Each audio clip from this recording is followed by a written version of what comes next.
Bismillahirrahmanirrahim. Assalamu alaikum. Today we are going to discuss our next phylum, phylum Aschelminthes. तो इसको हम बोलते हैं एसहेलमिंथीज फाइलम और फाइलम नीमाटोडा भी कहते हैं। अब इसको फाइलम नीमाटोडा क्यों कहा? क्योंकि इनमें जितने भी एनिमल्स होते हैं वो सारे राउंड शेप के होते हैं। मीन उनकी बॉडी होती है वो राउंड होती है और उनकी बॉडी इलोंगेटेड वॉर्म लाइक होती है और एंड से पॉइंटेड होती है। डैट्स है हम इनको क्या बोलते हैं? नीमाटोडा बोलते हैं और राउंड वॉर्म बोलते हैं।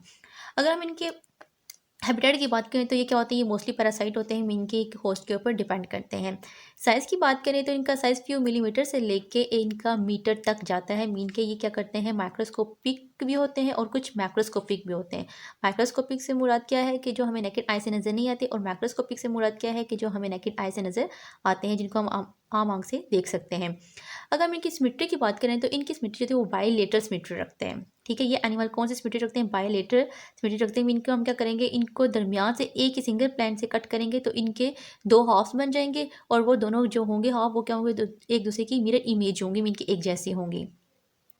इसके बाद अगर हम बात करें बॉडी ऑर्गेनाइजेशन की तो ये क्या होते हैं? ये ट्रिप्लोब्लास्टिक होते हैं। मीन की इनके अंदर तीनों जर्म्स लेयर होंगे, एक्टोडर्म, एंडोडर्म एंड मीजोडर्म। और ये क्या होते हैं? सूडोसिलोमेट होते हैं। मीन के इनके अंदर ट्रू बॉडी कैविटी नहीं होती। ठीक है, coelomates mean body cavity and pseudo mean false. तो इनके अंदर क्या होती है? फॉल्स बॉडी कैविटी होती है, ट्रू बॉडी कैविटी नहीं होती। ठीक है, और इनका क्या होता है? बॉडी का एक इंटीरियर एंड होता है और एक पोस्टीरियर एंड होता है। और इंटीरियर एंड पे बेसिकली वहाँ पे हेड प्रेजेंट होता है। ठीक है, लेकिन वो हमें क्लियरली नज़र नहीं आता। हम ये नहीं डिफरेंशिएट नहीं कर सकते क्या या इस एंड के ऊपर हेड प्रेजेंट होगा या इस एंड के ऊपर हेड प्रेजेंट होता है। इसी के बाद अगर हम बात करें बॉडी की तो इनकी बॉडी जो है वो अनसेगमेंटेड होती है, बिल्कुल स्मूथ बॉडी होती है। ठीक है, स्मूथ होती है और ऐसा लगता है कि ट्यूब लाइक है, ट्यूब लाइक। ठीक है, इनकी बॉडी जो है वो क्या है? अनसेगमेंटेड होती है। इनके सेगमेंट्स के ऊपर कंसिस्ट नहीं होती, बल्कि क्या होती है? स्मूथ होती है या फिर ट्यूब लाइक होती है। अब हम बात करते हैं सूडोसिलोम की। तो कहते हैं ये जो क्या है? ये सीडोसिलोम है। इनके अंदर body cavity, true body cavity present नहीं होती। अब ये जो सीडोसिलोम है ये कहाँ से बनती है? ये बनती है ब्लास्टुला स्टेज से। ठीक है, ड्यूरिंग एम्ब्रियोनिक स्टेज इसमें एक स्टेज आती है जिसे हम क्या बोलते हैं? ब्लास्टुला बोलते हैं। अब ब्लास्टुला क्या? ब्लास्टुला बेसिकली हॉलो बॉल होता है ऑफ सेल। ठीक है, hollow ball of cell mean के यहाँ पे क्या हो जाते हैं? सेल अरेंज होना शुरू हो जाते हैं और अंदर से ये खाली होता है और उस खाली जगह हम क्या बोलते हैं? ब्लास्टोसील बोलते हैं। अब जो सीडोसिलोम है ये कहाँ से बनती है? ये ब्लास्टोसील से बनती है, ना कि मीजोडर्म से बनती है। तो डैट्स ये कहता है कि यहाँ पे क्या है कि बॉडी कैविटी जो इनके वो सीडोसिलोम है, इनके फॉल्स बॉडी कैविटी है जो कि ब्लास्टोसील से बनती है, ना कि मीजोडर्म से बनती है। अच्छा, अब इनकी जो ब्लास्टल सील है, अगर हमको प्रीवियस लेक्चर रिकॉल करें जब हमने सीडोसिलोम को पढ़ा था तो हमने बोला था ये आपके पास क्या है? सूडोसिलोम है। अब इसको ये आपके पास ब्लैक कलर की लाइन एक्टोडर्म है, दरमियान में एंडोडर्म है और ये जो रेड कलर की ये मीजोडर्म है। अब मीजोडर्म को एक ही तरफ से, एक्टोडर्म को मतलब ये जो मीजोडर्म है ये एक ही तरफ से अलाइन है। अब ये जो एक तरफ मीजोडर्म है और दरमियान में खाली कैविटी है और फिर एंडोडर्म है। अब ये दरमियान में खाली कैविटी है, ट्रू कैविटी वो होती थी जो दोनों तरफ से मीजोडर्म को अलाइन किया हो इसने, मतलब कि अब यहाँ पे भी अगर एक और मीजोडर्म होती तो हम कहते हैं क्या है? ट्रू सिलोम है। अब यहाँ पे क्या ये फॉल सिलोम है, मीन के एक ही तरफ से इसको मीजोडर्म ने अलाइन किया हुआ है, कवर किया हुआ है। अब दरमियान में जो खाली जगह बची इसको हम क्या बोलते हैं? सूडोसिलोम बोलते हैं। अब ये जो सीडोसिलोम है इसमें यहाँ पे क्या होते हैं? कुछ वैक्यूलेटेड सेल होते हैं। ठीक है, वैक्यूल लाइक सेल होते हैं। अब उन सेल के अंदर फ्लूइड भरा होता है जिसमें प्रोटीन रिच होता है। ठीक है, जो फ्लूइड होगा वो क्या होगा? प्रोटीन रिच होगा, मीन के उसके ज़्यादातर प्रोटीन प्रेजेंट होगी। तो सीडोसिलोम के मन के हम कहते हैं कि इनकी जो फॉल्स बॉडी कैविटी है उसके अंदर वैक्यूलेटेड सेल्स होते हैं। उन सेल्स के अंदर क्या होता है? फ्लूइड भरा होता है जो कि प्रोटीन रिच होता है। अब उस फ्लूइड की वजह से क्या होता है? हाइड्रोस्टेटिक प्रेशर डेवलप होता है। ठीक है, जिसकी वजह से इनकी बॉडी को सपोर्ट मिलती है। तो डैट्स यहाँ पे लिखा हुआ है कि सूडोसिलोम जो है इसमें वैक्यूलेटेड सेल्स होते हैं जो कि वैक्यूलेटेड सेल्स होते हैं जो कि फिल्ड होते हैं फ्लूइड से, जिसमें क्या होता है? प्रोटीन प्रेजेंट होती है और ये फ्लूइड की वजह से इनके ऊपर, इनकी बॉडी के ऊपर हाइड्रोस्टैटिक प्रेशर जनरेट होता है जिसकी वजह से इनकी बॉडी को सपोर्ट मिलती है। अब अगर हम बात करेंगे डाइजेस्टिव सिस्टम की तो डाइजेस्टिव सिस्टम अब यहाँ पे थोड़ी सी क्या हो रही है? एडवांसमेंट हो रही है, ऐसा ऐसा क्या हो रही है? बॉडी कम्प्लेक्स होती जा रही है। तो पीछे हमने जो डिस्कस किया था, हमने बोला था कि उनके पास क्या था? डाइजेस्टिव सिस्टम था, उनका सैक लाइक डाइजेस्टिव सिस्टम था। मीन के सैक लाइक से मुराद क्या है कि इनकी एक ही ओपनिंग होती थी, लेकिन अब यहाँ पे तो थोड़ा क्या है? डाइजेस्टिव थोड़ा सा एफिशिएंट हो गया है। इसमें क्या होगा कि दो ओपनिंग होती हैं। अब इनका जो डाइजेस्टिव सिस्टम है वो किसके ऊपर कॉन्सिस्ट होगा? ट्यूब पे कॉन्सिस्ट होगा। ठीक है, अब ट्यूब की क्या होती है? दो ओपनिंग होंगी लाइक दिस, एक ये भी ओपनिंग है और एक ये भी ओपनिंग है। तो एक ओपनिंग जो होगी वो इंटीरियर एंड पे होगी, एक ओपनिंग जो होगी वो पोस्टीरियर एंड पे होगी। अब इंटीरियर एंड पे क्या होता है, माउथ प्रेजेंट होता है, और पोस्टीरियर एंड पे क्या होगा, एनएस प्रेजेंट होगा। ठीक है, तो डैट्स हम कहते हैं कि अब इनका जो थोड़ा डाइजेस्टिव सिस्टम है तो सिंपल, लेकिन अब जो प्रीवियस फाइलम थे उससे थोड़ा सा एफिशिएंट है। अब फ्लूइड फिल्ड स्पेस, नेक्स्ट आपकी आ जाती है फ्लूइड फिल्ड स्पेस। अब अगर हम बात करें निमाटोड्स की, तो हमने बोला था ये क्या होते हैं, ये पॉइंटेड एंड होते हैं। पॉइंटेड एंड से मुराद इनके जो आखिर में नोकीले होते हैं। ठीक है, एंड से जो आखिरी हिस्सा होता है वहाँ से क्या होते हैं, नोकीले होते हैं। तो अब हमने बात की फ्लूइड फिल्ड स्पेस की। अब ये आपके पास क्या है, डाइजेस्टिव सिस्टम है। ठीक है, जो कि ट्यूब पे कंसिस्ट है। अब ये इनका क्या है, डाइजेस्टिव सिस्टम है। हमने बोला इनकी दो ओपनिंग होती है, एक होती है पोस्टीरियर एंड पे, एक होती है एंटीरियर एंड पे। ठीक है, एक माउथ वाली साइड पे होगी, एक एनएस वाली साइड पे होगी। अब ये क्या है आपके पास, ट्यूब लाइक डाइजेस्टिव सिस्टम। अब ये भी क्या है, आगे भी ये जो ये एलिमेंट्री कैनाल होगी। ठीक है, ये क्या होगी, एलिमेंट्री कैनाल, और ये इनकी क्या है, बॉडी वॉल। अब बॉडी वॉल और एलिमेंट्री कैनाल के दरमियान ये जो खाली जगह स्पेस है, यहाँ पे क्या बड़ा होता है, फ्लूइड बड़ा होता है। ठीक है, यहाँ पे क्या होगा, फ्लूइड भरा होगा। इस वजह से हमको कहते हैं कि इनके बॉडी वॉल के दरमियान और एलिमेंट्री कैनाल के दरमियान क्या होता है, फ्लूइड भरा होता है। इस वजह से हम इनको क्या बोलते हैं, ट्यूब विद इन ट्यूब, कि इनकी बॉडी भी क्या है, ट्यूब की तरह है। ठीक है, और इनके अंदर भी क्या है, डाइजेस्टिव सिस्टम भी ट्यूब लाइक की तरह। तो डेट्स वाई कहते हैं हम इनकी बॉडी में क्या होता है, ट्यूब इन ट्यूब। इनके बॉडी भी क्या है, ट्यूब की तरह, और इनके अंदर डाइजेस्टिव सिस्टम भी क्या है, ट्यूब की तरह है। तो ये जो हो गया फ्लूइड फिल्ड स्पेस हो गया। नेक्स्ट आ जाता है circulation and respiration system.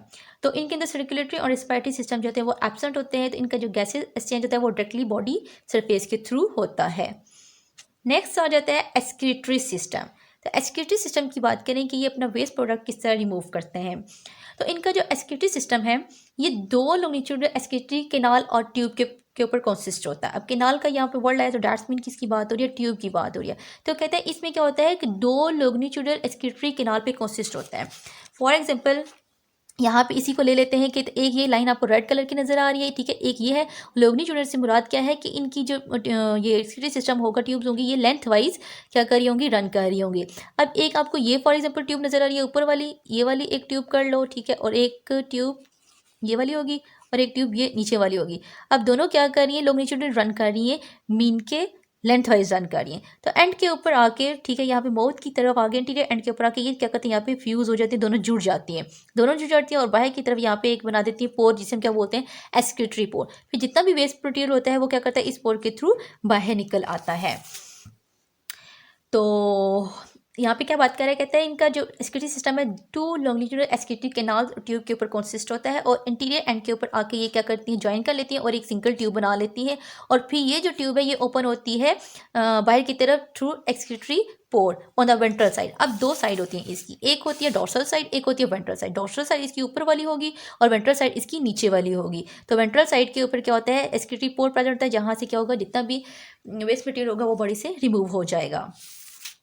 Next आ जाता है नर्वस सिस्टम। अगर हम इनके नर्वस सिस्टम की बात करें तो इनके नर्वस सिस्टम में, अच्छा अगर मैं बात करूँ ये, तो यहाँ पे फेरेंक्स है और फेरेंक्स के इर्द गिर्द क्या प्रेजेंट होता है, एक रिंग की तरह आप कह सकते हो। जो नर्व्स होंगी वो रिंग की फॉर्म में प्रेजेंट होंगी, जिसे हम क्या बोलते हैं, नर्व रिंग कहते हैं। ठीक है, फेरेंक्स के अराउंड क्या होगा, आपके पास नर्व्स का रिंग प्रेजेंट होगा, जिसे हम क्या बोलते हैं, नर्व रिंग प्रेजेंट होगा। और फिर इन नर्व रिंग से क्या निकलते हैं, आगे फर्दर नर्व्स निकलती हैं, जिसे हम क्या बोलते हैं, कुछ डॉर्सल नर्व्स होंगी, कुछ वेंट्रल नर्व्स होंगी, कुछ लेटर नर्व्स होंगी।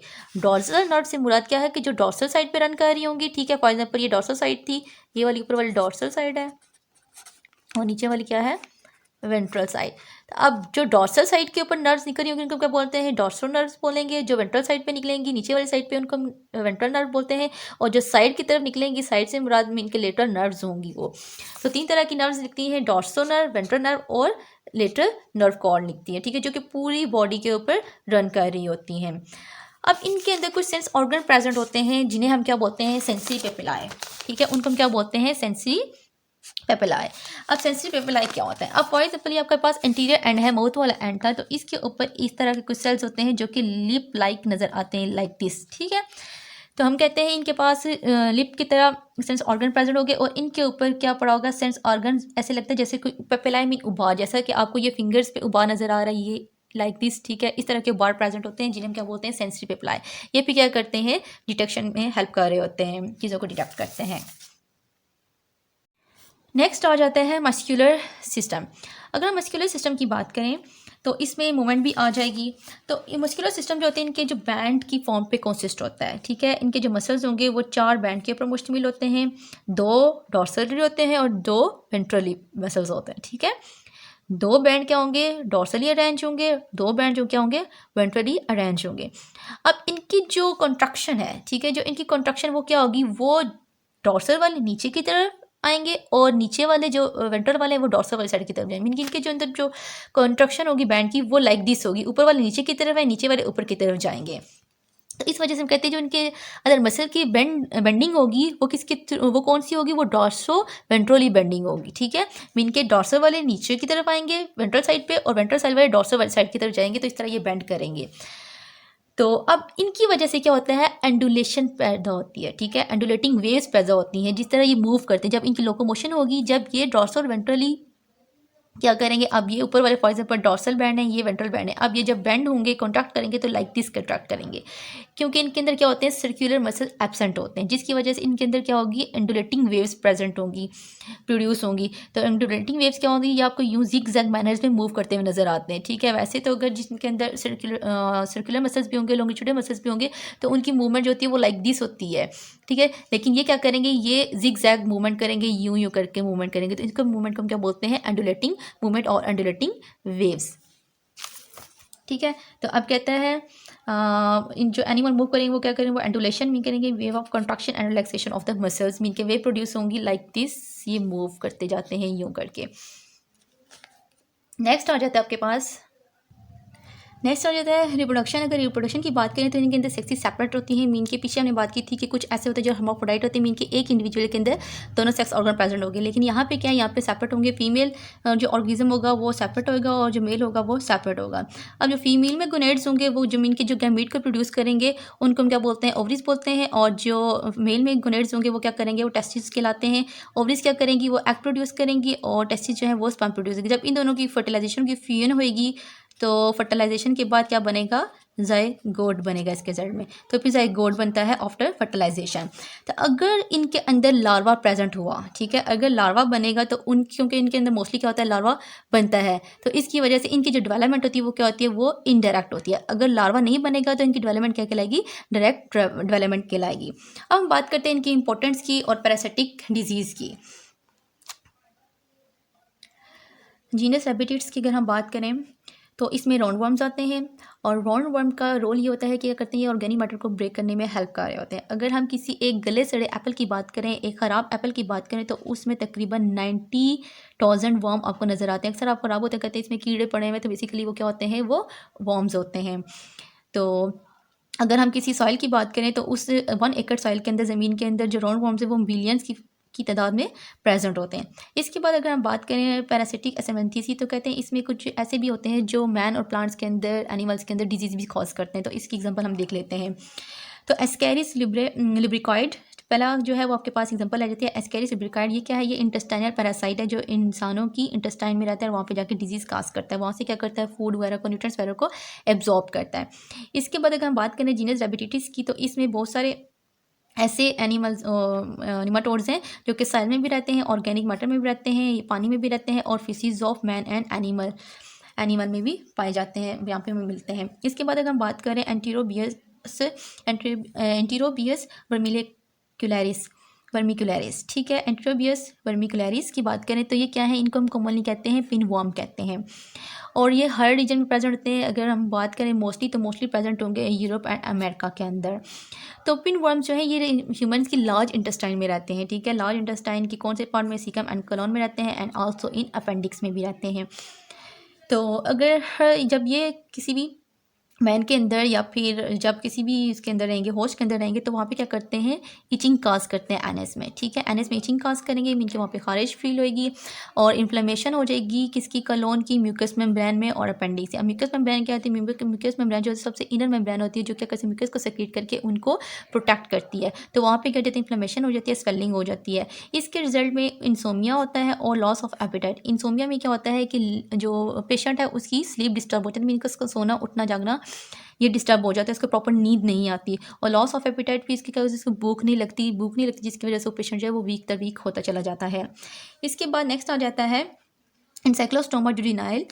तो ये कॉमनली इनको हम क्या बोलते हैं, हुक वर्म बोलते हैं, ठीक है। इनको हम क्या बोलते हैं, हुक वर्म बोलते हैं। और ये कहाँ प्रेजेंट होते हैं, स्मॉल इंटेस्टाइन में रहते हैं।